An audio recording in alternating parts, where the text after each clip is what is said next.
Assalamualaikum warahmatullahi wabarakatuh. Pada pekan ini kita akan membahas tentang para pihak yang terlibat dalam hukum transportasi atau hukum pengangkutan.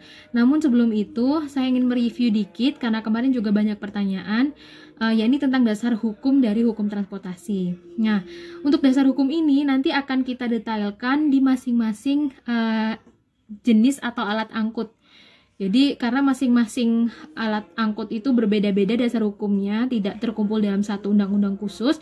Jadi nanti akan kita bahas detailnya di sana, gitu ya. Nah, namun secara umum kemarin sebenarnya sudah saya berikan juga secara umum untuk dasar hukum dari hukum pengangkutan ini. Yang pertama tentu saja peraturan perundang-undangan. Nah, peraturan perundang-undangan ini sesuai dengan tata urutan perundang-undangan, mulai dari Undang-Undang Dasar 45, kemudian UU atau Perpu, kemudian peraturan pemerintah, kemudian peraturan presiden, kemudian peraturan daerah. Nah, kesemuanya itu menjadi dasar hukum yang selama berkaitan dengan hukum pengangkutan atau hukum transportasi, gitu ya.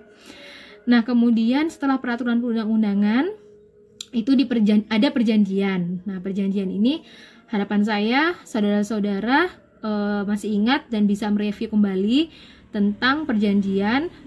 Mungkin dulu pernah ya di mata kuliah pengantar tata hukum Indonesia maupun hukum perdata maupun mata kuliah hukum perjanjian.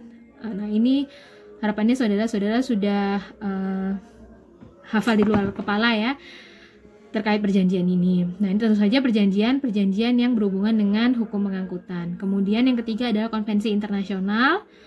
Yang keempat adalah kebiasaan. Nah, untuk kebiasaan ini juga kemarin ada pertanyaan ya.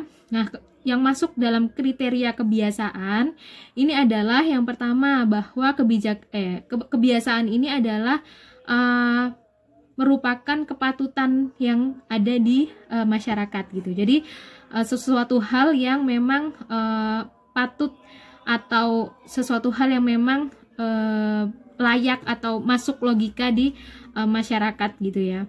Kemudian yang kedua, kebiasaan juga adalah masuk ke dalam kewajiban sebagaimana masyarakat memang harus mentaati gitu. Jadi etika-etika yang hidup yang ada di masyarakat.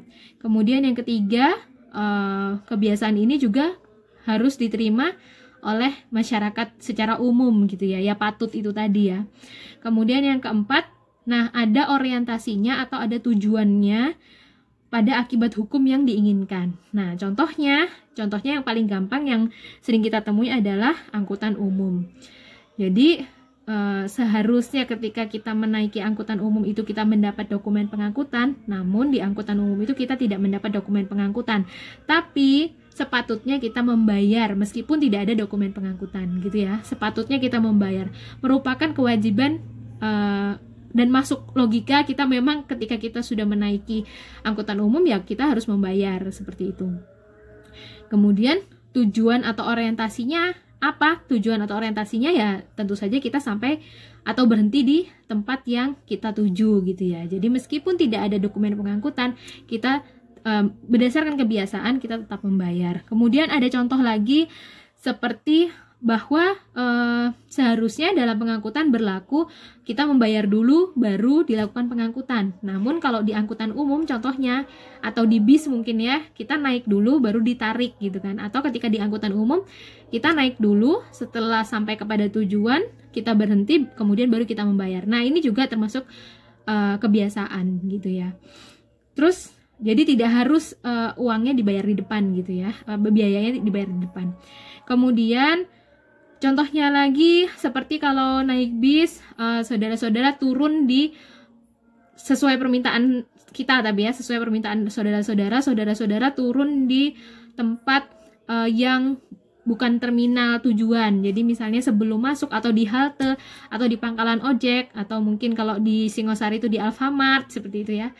Nah, itu saudara-saudara minta turun di situ sebelum sampai ke dalam terminal Arjosarinya. Nah, itu juga diperbolehkan, itu masuk ke dalam kebiasaan. Jadi turun di tempat yang bukan seharusnya, tetapi kita membayarnya tetap full. Maksudnya membayarnya tetap seperti kalau kita turun di Arjosari, meskipun kita turunnya di Singosari atau di Lawang, seperti itu. Jadi itu adalah kepatutan atau ya yang memang diterima oleh masyarakat. Itu ya kebiasaannya. Itu sedikit penjelasan saja ya. Nah, kemudian masuk ke para pihak. Jadi apa sih yang disebut atau siapa sih yang disebut dengan para pihak dalam hukum transportasi ini? Yaitu di mana para pihak ini adalah subjek hukum. Nah, subjek hukum itu apa?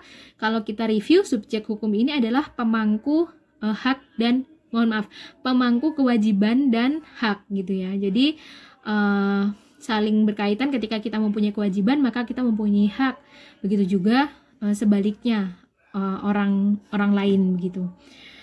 Nah, para pihak di dalam hukum transportasi ini terutama bisa dibagi ke dalam 4 gitu ya, 4 pihak, yaitu yang pertama pihak pengangkut, yang kedua pihak penumpang, yang ketiga pihak pengirim. Jadi kalau penumpang ini orang, kalau pengirim itu berarti muatannya barang atau objeknya barang. Kemudian yang keempat pihak penerima.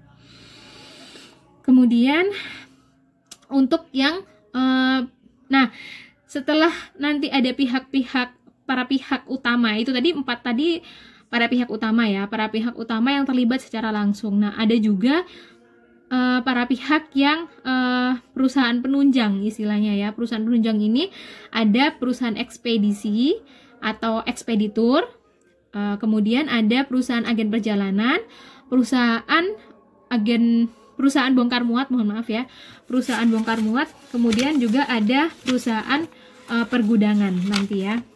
Nah, sekarang kita berbicara dulu 4 pihak utama, yaitu pengangkut, penumpang, pengirim, dan penerima.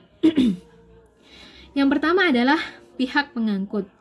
Jadi, pihak pengangkut ini pengertiannya adalah pihak yang mengikatkan diri untuk menyelenggarakan pengangkutan, dan oleh karenanya dia menyelenggarakan pengangkutan, maka ia berhak mendapat bayaran atau berhak menarik biaya dari pengangkutan tersebut. Itu adalah pihak pengangkut. Nah, pihak pengangkut ini bentuk-bentuknya perusahaan. Perusahaan ini, yang dimaksud dengan perusahaan ini nanti bisa review di hukum dagang, atau mungkin saudara-saudara sekarang sedang menempuh hukum perusahaan ya. Perusahaan ini bisa berbentuk badan hukum maupun non badan hukum. Jadi bisa perseorangan, bisa CV, bisa yang berbadan hukum seperti PT. Nah, ini yang berbadan hukum itu juga ada BUMN dan BUMS gitu ya. Contohnya kalau BUMN, contohnya adalah PT KAI, Garuda, PT Garuda. Kemudian kalau contohnya yang BUMS seperti pesawat itu Sriwijaya, Lion Air, itu BUMS. Kemudian, nah kalau yang perseorangan atau mungkin CV itu seperti contohnya adalah travel ya,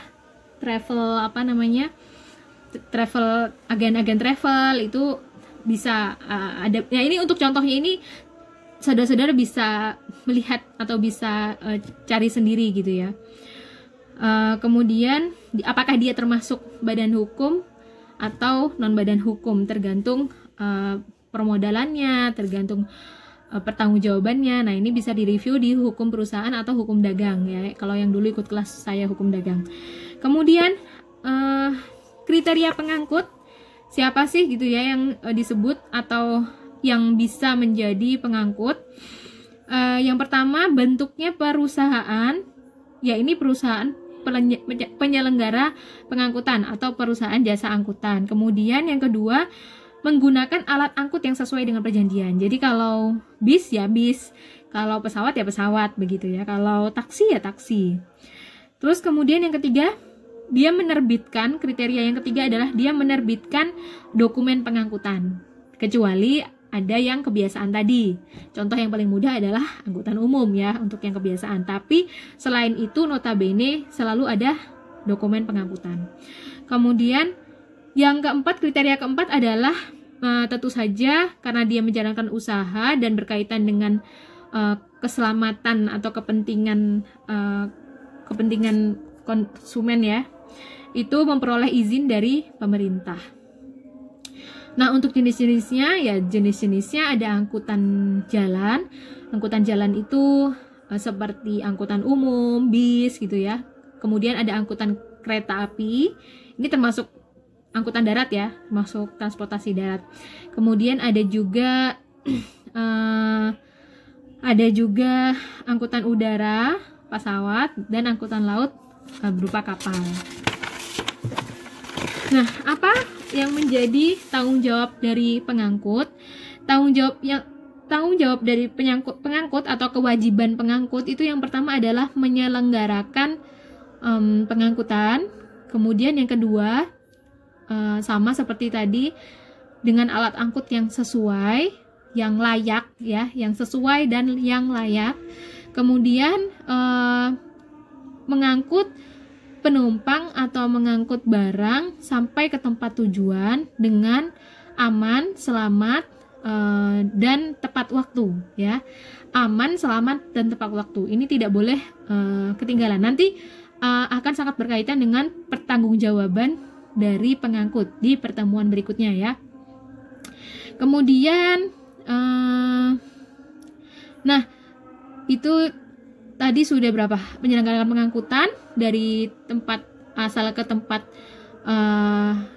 asal ke tempat tujuan, kemudian dengan alat mekanik yang sesuai, dengan aman, selamat, dan tepat waktu. Kemudian yang kelima, bertanggung jawab atas kerugian yang diderita oleh pengirim atau penumpang selama pengangkutan. Jadi apabila ada kerugian, maka dia harus bertanggung jawab, kecuali pengangkut dapat membuktikan bahwa itu bukan kesalahannya gitu ya. Nah, ini nanti ini untuk pengangkutan ini ada di KUHD dari pasal 464 sampai 533 ya. Nanti ada kita detailkan di masing-masing alat angkut transportasi tadi, jenis transportasi.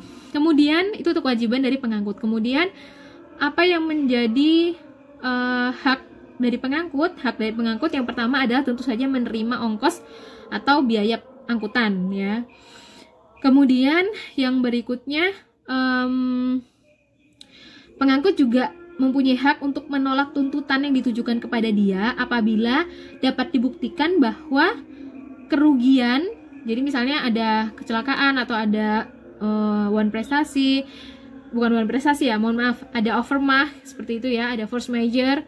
Nah, itu pengangkut bisa menolak tuntutan yang ditujukan kepadanya apabila dapat dibuktikan bahwa itu bukan kesalahannya, namun kesalahan dari pengirim atau dari penumpang. Jadi kelalaian dari pengirim atau penumpang, itu pengangkut bisa menolak tuntutan yang ditujukan kepadanya.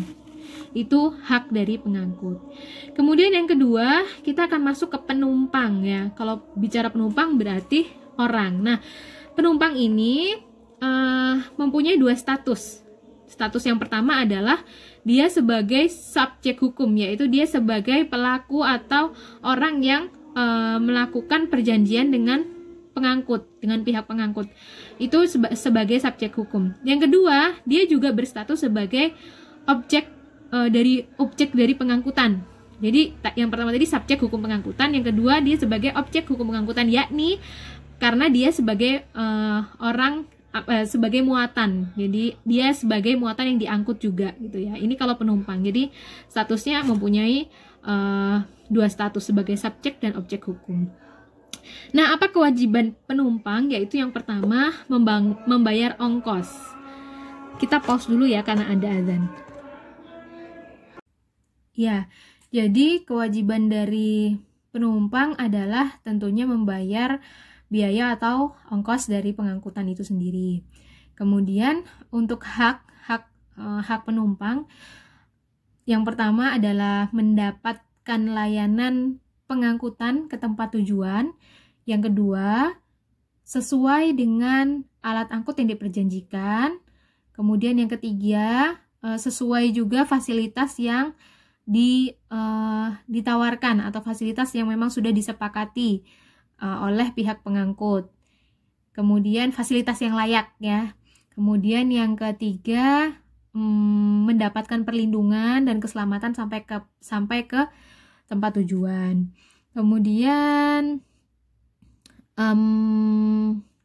kemudian yang keempat, mendapatkan ganti kerugian apabila terbukti pihak pengangkut itu bersalah atau lalai dalam penyelenggaraan pengangkutan. Nah, dalam prakteknya memang ini berdasarkan undang-undang yang utama ya. Namun dalam prakteknya kembali lagi ini berpegang pada kesepakatan atau perjanjian yang telah disepakati antara pihak pengangkut dan pihak penumpang. Nah, memang biasanya pihak pengangkut pada prakteknya pihak jasa angkutan itu menawarkan paket-paket pengangkutan yang kemudian pihak penumpang atau kita itu bebas memilih yang sesuai dengan anggaran kita, seperti itu. Nah, pihak pengangkut ini yang wajib mengikuti undang-undang adalah biasanya memang pihak pengangkut itu menyediakan kelas ekonomi ya, kelas yang standarnya mengikuti standar pemerintah. Nah, untuk kelas bisnis, kelas eksekutif, nah itu diserahkan kepada pihak jasa angkutan itu masing-masing penawarannya. Jadi yang wajib mengikuti standar dari pemerintah adalah yang mereka menyediakan kelas yang ekonomi. Kemudian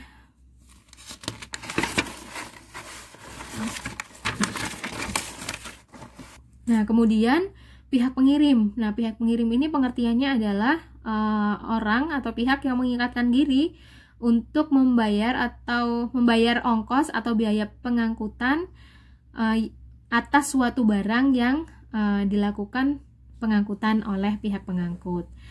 Nah, pengirim ini statusnya ada 3, yaitu yang pertama statusnya sebagai pemilik barang. Jadi misalnya Anda mempunyai perusahaan, Anda mempunyai toko di Pulau Jawa dan di Pulau Irian misalnya.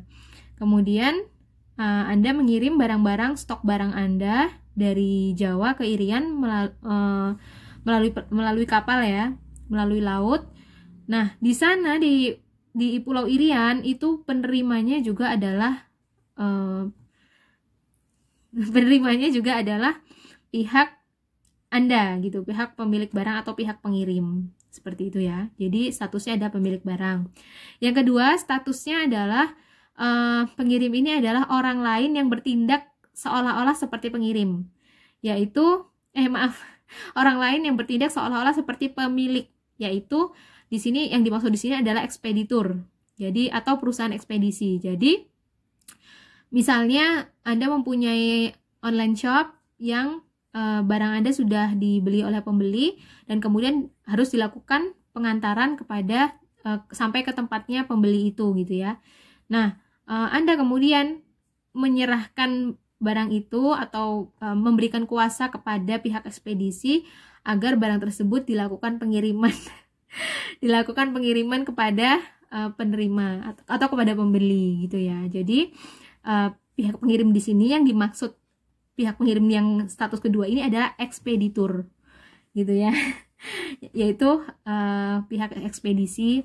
Jadi kan yang melakukan pengangkutan itu bukan ekspedisinya gitu. Jadi tetap yang melakukan pengangkutan adalah pihak pengangkut. Namun nanti ada penjelasannya ya tentang ekspeditur di belakang. Nah, namun yang mengirim itu adalah pihak ekspeditur, yaitu sebagai wakil atau sebagai wakil dari pemilik barang. Kemudian itu yang ketiga, pengirim ini adalah statusnya sebagai penjual. Jadi Anda sebagai penjual dalam perjanjian jual beli. Jadi kalau yang tadi sebelumnya sebagai penjual namun diwakilkan kan kepada ekspeditur. Nah, ini maksudnya dalam perjanjian pengangkutan. Nah, kalau yang ketiga ini dalam perjanjian jual beli sebagai pengirim ini sebagai penjual.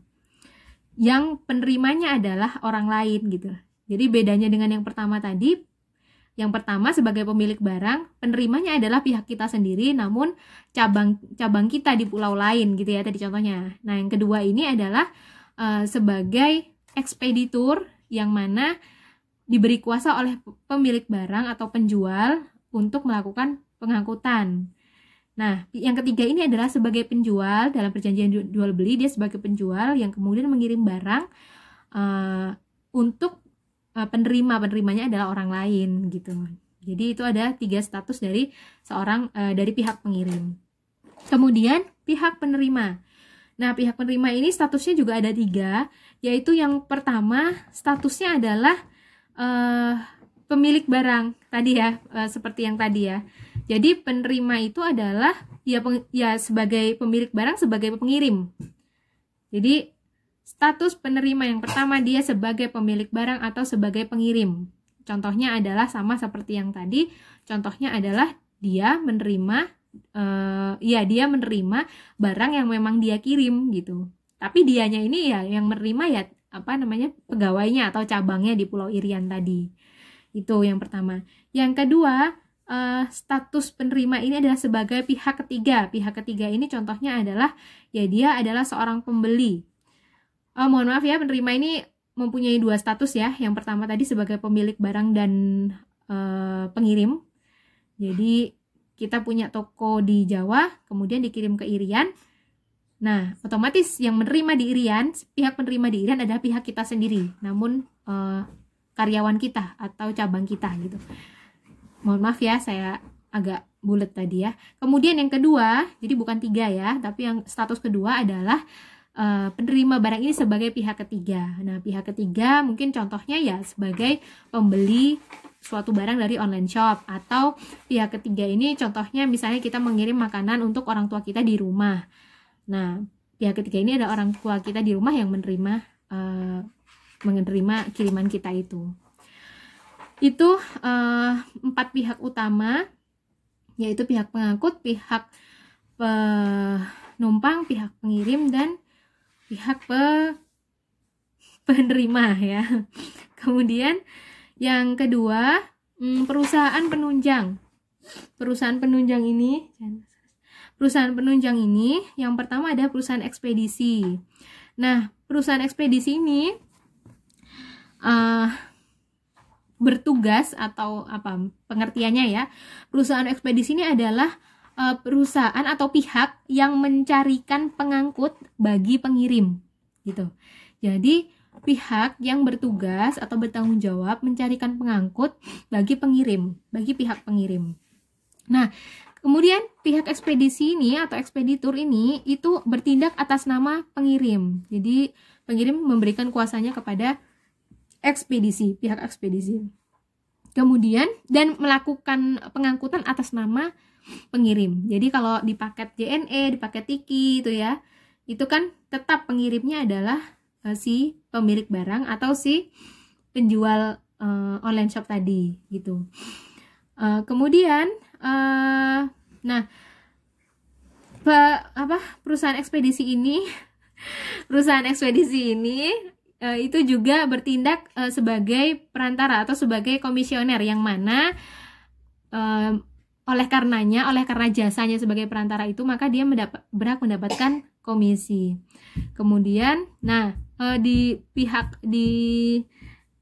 dalam hal pihak ekspeditur ini atau pihak perusahaan jasa ekspedisi ini berlaku atau terjadi asas yang kemarin sudah saya jelaskan, yakni asas campuran, di mana ada 3 asas sekaligus dalam satu perjanjian. Kok 3 asas? Iya, maksudnya ada 3 perjanjian dalam satu peristiwa gitu ya. Ada 3 perjanjian sekaligus dalam satu peristiwa, yaitu yang pertama perjanjian pemberian kuasa, yang kedua perjanjian penyimpanan barang, yang ketiga perjanjian melakukan suatu perbuatan. Nah, ini adalah si pihak ekspedisi ini, karena dia menerima kuasa, dia melakukan penyimpanan barang, dalam hal ini menjaga barang itu agar tetap selamat gitu ya. Dan yang ketiga perjanjian melakukan suatu pekerjaan. Nah, dia melakukan suatu pekerjaan itu yakni melakukan pengangkutan. Meskipun yang mengangkut bukan dia gitu ya. Mengangkut adalah ya pihak perusahaan jasa angkutan yang bekerja sama dengan pihak ekspedisi atau ekspeditur ini. Nah, sebagai pengirim dia tidak apa namanya, dia tidak tahu atau tidak berurusan dengan akan dibawa. Jadi perjanjian yang dilakukan si pengirim ini adalah perjanjian antara pengirim dan ekspeditur gitu.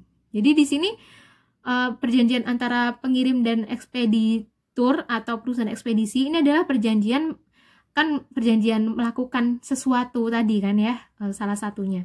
Nah, ini pengirim ini tidak tahu atau ia tidak tahu menahu apakah barang itu mau diangkut naik pesawat atau naik kapal atau naik apa. Itu tidak tahu, yang penting barangnya adalah sampai, seperti itu. Jadi bagi pihak pengirim, pihak pengangkutnya itu adalah pihak ekspeditur. Nah, namun kemudian pihak ekspeditur juga melakukan perjanjian dengan pihak pengangkut yang mana diatasnamakan pengirim, si pengirim tadi, karena kan di boxnya itu nama pengirimnya adalah si X, namun ada perusahaan ekspedisinya misalnya JNE atau Tiki gitu ya, seperti itu ya. Jadi berlaku asas campuran di sini. Kemudian kewajiban dari ekspeditur apa? Kewajiban dari ekspeditur ada yang pertama, dia sebagai pemegang kuasa maka dia wajib untuk melakukan atau bertindak sebagaimana halnya si pemberi kuasa, yaitu si pengirim barang. Jadi kalau barangnya ada apa-apa, misalnya ada kecelakaan si pihak jasa angkutannya, maka dia yang kemudian bertindak sebagai pengirim, artinya menuntut begitu ya, menuntut bagaimana agar barang tersebut tetap sampai dengan selamat, kayak gitu. Seperti itu ya. Jadi intinya dia melakukan perbuatan hukum atas nama atau sebagai pengirim. Kemudian yang kedua, kewajibannya dia sebagai komisioner adalah ya sebagai perantara, yang mana mempunyai hak di sini juga komisi, berhak atas komisi atas jasa pelayanannya sebagai perantara. Meskipun terhadap pengirim itu perjanjiannya perjanjiannya terhadap pengirim itu ada perjanjian mengangkut gitu ya. Jadi pengirimnya tidak tahu menahu si pihak ekspedisi ini mengangkutnya memakai alat angkut apa, seperti itu. Kemudian yang ketiga, sebagai pihak penyimpan barang tadi ya, berkaitan dengan asas campuran tadi, pihak ekspeditur ini juga sebagai pihak penyimpan barang. Artinya barang tersebut kewajibannya adalah kemudian harus menjaga barang tersebut agar tetap selamat, aman, dan tiba sampai tujuan gitu, dengan selamat gitu ya. Kemudian yang keempat, sebagai penyelenggara urusan. Kembali lagi seperti di asas campuran tadi, ada 3 perjanjian tadi. Nah, ini sebagai penyelenggara atau pelaksana urusan yang memang pihak ekspedisi inilah yang bertanggung jawab atas pengangkutan barang tersebut, karena sudah diberi sudah diberi tugas dan diberi kuasa oleh pihak pengirim, dan sudah dibayar juga gitu ya. Jadi kan kalau kita mau mengirim paket pasti kita membayar duluan. Nah, kecuali ada beberapa perusahaan yang kemudian dibayarnya oleh penerima. Nah, itu beda lagi. Kembali lagi seperti tadi, bahwa memang yang utama adalah peraturan perundang-undangan, namun tetap dimungkinkan adanya hal-hal yang sesuai perjanjian atau sesuai kesepakatan. Jadi kembali lagi pihak-pihak jasa angkutan boleh atau bisa memberikan penawaran atas paket-paket jasa angkutan itu gitu ya, termasuk adalah layanan bayar di tempat. Kemudian yang kelima, wajib mempunyai izin dan wajib mempunyai izin dan kemudian mempunyai dokumen atau bukti resi, mengeluarkan bukti resi kepada pihak pengirim, seperti itu. Jadi pihak pengirim mempunyai bukti bahwa dia sudah membayar, dan ya isi resinya itu ya ada alamat, ada alamat lengkap, nomor telepon dan sebagainya. Itu mengeluarkan itu untuk dipegang oleh si pengirim untuk menjamin barang itu sampai. Kemudian yang keenam adalah terkait hak retensi, bahwa ekspeditur tidak boleh menahan. Nah, ini ya, tidak berlaku asas retensi di sini. tidak berlaku hak retensi di sini adalah pihak ekspeditur tidak boleh menahan barang yang tidak dibayar. Jadi misalnya tadi ya ada perusahaan yang memberikan layanan bayar di tempat. Nah, ternyata penerima tidak mau membayar. Nah, ini tidak boleh barang itu ditahan, tetapi mungkin dikembalikan kepada pengirim dan dicari titik temunya adalah memang si pengirim yang bertanggung jawab untuk mengirim. Jadi pasti ada ketentuan-ketentuan yang sudah dipertimbangkan oleh pihak perusahaan jasa angkutan ketika mengeluarkan suatu fasilitas tertentu, suatu paket penawaran tertentu gitu ya. Kemudian yang kedua, agen perjalanan. Jadi kalau pihak ekspedisi atau ekspeditor tadi itu adalah mencarikan pihak pengangkut bagi pengirim. Nah, kalau yang agen perjalanan ini adalah sebagai agen atau wakil yang bertindak sebagai pengangkut, sebagai perusahaan jasa angkutan. Jadi dia yang bertugas mencari penumpang begitu. Penumpang ya, karena kalau agen perjalanan itu orang ya, kalau ekspeditur barang ya.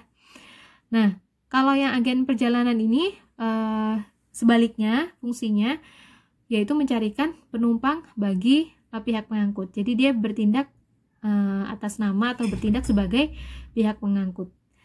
Nah, ini agen perjalanan ini adalah perusahaan yang kegiatan usahanya mencarikan penumpang untuk jasa angkutan gitu. Jadi dan kemudian juga yang melakukan perjanjian dengan pihak yang diangkut, pihak penumpangnya seperti itu. Jadi yang bertindak sebagai atas nama pengangkut, sehingga yang berhadapan dengan penumpang ini pihak agen perjalanan ini, seperti itu.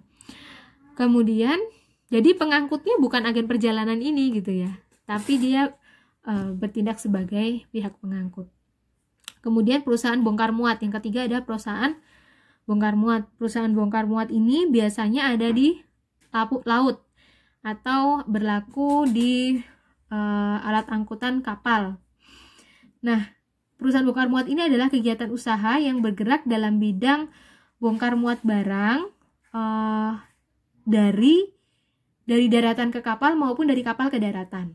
Seperti itu. Jadi, kenapa dibutuhkan?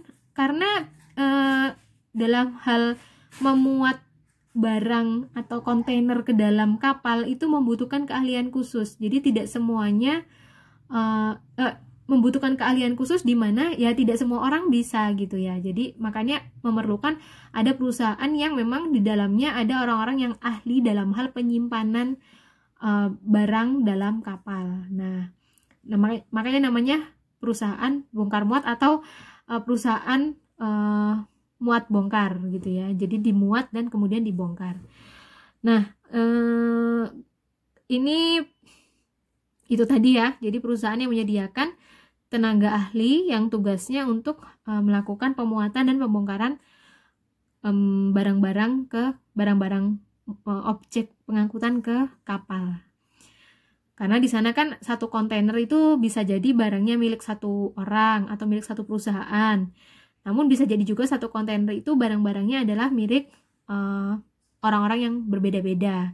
Kemudian jenis barangnya juga berbeda-beda. Nah, itu harus dipahami oleh maksudnya harus ditangani oleh orang yang ahli penyimpanan. Termasuk bagaimana kemudian jika arus ombak di lautan sedang tinggi-tingginya misalnya.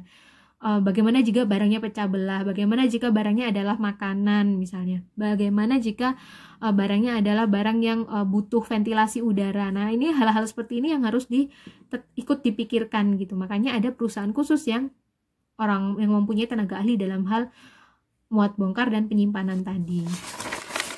Kemudian yang keempat adalah perusahaan gudang pergudangan. Nah, kalau perusahaan pergudangan ini adalah perusahaan yang bergerak di bidang jasa penyimpanan. Jadi setelah dibongkar atau sebelum dimuat ke dalam kapal itu ada perusahaan yang khusus bagian pergudangan gitu, atau bagian penyimpanan. Jadi dia sebelum barang dimuat dan sesudah dikeluarkan dari kapal atau sesudah dibongkar dari kapal. Nah, perusahaan bongkar ini berada di bawah pengawasan bea cukai. Jadi yang mengurusi hal-hal yang berkaitan dengan perizinan, bea cukai dan sebagainya, seperti itu. Nah, biasanya kalau sebuah perusahaan yang seperti tadi misalnya ya, ingin mengirim barang dari Jawa ke Papua, atau mungkin bahkan ke luar negeri, lintas negara misalnya. Nah, itu biasanya sudah diserahkan saja supaya lebih efisien dan lebih ringkas, diserahkan kepada perusahaan ekspedisi, dan kemudian perusahaan ekspedisi inilah yang berurusan dengan perusahaan angkutannya, yang berurusan dengan perusahaan bongkar muatnya, dengan pergudangannya, seperti itu. Jadi dalam satu peristiwa pengangkutan itu bisa terlibat berbagai macam pihak, bahkan semuanya bisa, seperti itu ya. Dan terdapat berbagai macam jenis perjanjian, seperti itu. Mungkin itu dulu untuk detailnya. Saya yakin pasti banyak pertanyaan-pertanyaan. Ini tadi masih secara umum. Pekan depan juga kita masih akan membicarakan tentang pertanggungjawaban pihak pengangkut, itu juga masih secara umum. Nanti baru kita akan detailkan di masing-masing jasa angkutan, karena antara kapal dengan pesawat, dengan bis, dengan kereta itu berbeda-beda, seperti itu ya. Jadi kalau misalnya ada pertanyaan yang lebih spesifik, mungkin bisa ditahan dulu sampai kita ke materi sampai ke materi itu. Ya, terima kasih kepada saudara-saudara yang bertahan dengan penjelasan saya sampai detik akhir ini. Pekan ini tidak ada kuis, tetapi sebagai gantinya silahkan saudara-saudara untuk saya yakin saudara-saudara melakukan pencatatan atau mungkin membuat mind mapping gitu. Nah, silahkan tolong saudara fotokan catatan saudara dan dikirimkan ke chat pribadi saya, ke WA pribadi saya, gitu ya. Nah, catatannya silahkan, kalau saudara-saudara yang mencatat di buku catatan seperti biasa, silahkan itu yang difotokan. Namun kalau misalnya ada saudara-saudara yang belum mencatat, silahkan buat saja mind mappingnya yang ringkas. Yang penting saudara-saudara memahami. Dan batas waktunya adalah sampai akhir perkuliahan sesuai jadwal masing-masing. Jadi misalnya kelas A, ya hari Rabu jam 11.30 gitu ya. Nah, saya juga mohon kepada saudara-saudara yang sudah bertahan mendengarkan penjelasan saya sampai detik-detik akhir ini untuk menyimpan informasi ini hanya untuk saudara-saudara saja ya.